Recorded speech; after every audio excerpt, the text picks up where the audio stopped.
Currently, I'm at the office of Mid-America Mortgage, and we're meeting with the Ferrari team here in Addison. So you see they've got a lovely, nice office. So come on, let's check it out.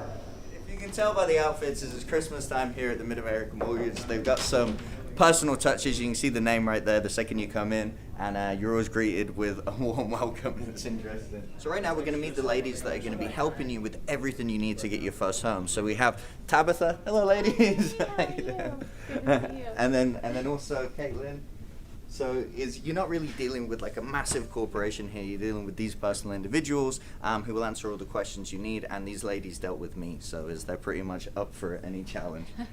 So right now I'm meeting with Tony Ferrari from the Ferrari team here at Mid-America Mortgage, who's going to hopefully answer some questions for us when we get to the bottom of this mortgage thing and figure out how to get you into your new home. So I think first and foremost, a question I get asked a lot, which people feel always a little bit embarrassed asking, is like, what is like the bare minimum credit score that you need in order to get out of an apartment or out of renting into your first home? Good question. Well, FHA loans will start at a bare minimum. You're going to need a 580 credit score. 580? 580.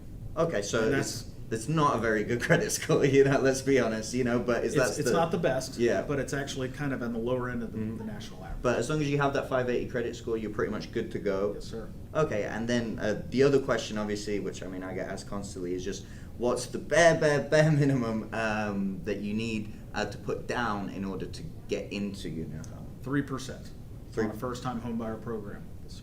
Okay, awesome. And then is the question from there is, obviously there's two types of loans, as everybody was hears about. You have like your FHA and your conventional. So is on a first-time home buyer program will be part of the FHA loan, is that correct? Correct. Okay. Yeah, so an FHA loan there would require 3.5% down. Okay. Or a conventional will require just 3% with first-time home buyers. If you're an existing homeowner, typically conventional loans require 5%. So it's essentially is the conventional loan is for people with maybe a bit better credit. So as if you can get the conventional loan is to go for that one, but then, and what's the minimum credit score for a conventional loan? 620. 620? Okay. Is the minimum there. Basically, to sum up, on a conventional loan is anywhere from 620 to 680 is the approved, depending on the person. They get in contact with you to figure it out. Ideally speaking, though, that number of 680 is kind of a mark in lending that FHA loans tend to be better on the monthly payment side with a 680 and lower. 680 and higher, we're always going to recommend a conventional product, unless certain circumstances. So as a basic rule is the better your credit, the less you're going to pay monthly. That's correct. Okay, perfect. It's risk versus reward. Mm-hmm. And I think then the question is which I get a lot personally, is at what point do they get in contact? Is they're in an apartment now or they're renting?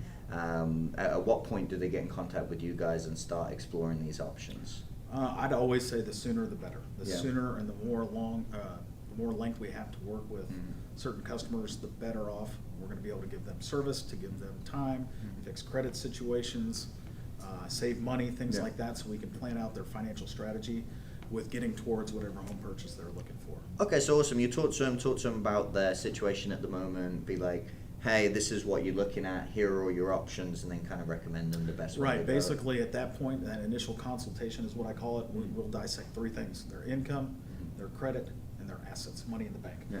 And once we kind of see what that looks like, we'll kind of see what situation is going to fit best for them. And then just to clarify, these consultations, they don't cost anything, they're not going to be charged, free. They're not going to be sent bills as they get to You get to use my head. Exactly. My rule of thumb, though, is I laugh because I like to take myself out of my shoes, put themselves in the client's shoes, in their situation, and determine what's best for them. Yeah, so they get to talk to all of you lovely people. All they got to do is go ahead and get in contact, start having these conversations if they're thinking about getting into a home, and then they can explore the options. And then as well as you'll let them know how much they can spend on a home also, which is pretty cool, right? Absolutely. That's the consent letter, or that's a pre-approval letter. Pre-approval or pre-qualified letter. Consent if letter. we have all documents and we take it through underwriting, that would turn into what they call a pre-approval. Okay, so you go basically is having a look at your situation. You can, afford a house up to this much, and then go and talk to somebody like myself, and we can go start looking at all those homes, and then that's the rough budget that they're going to be within for getting a home, correct? Yep. So basically, after talking for hours and getting all of the information and getting a thorough education in mortgages, is, long story short, if you have a fairly decent credit score, or at least working towards it, and you're thinking about getting your home, is contact this guy because he'll get you money for it.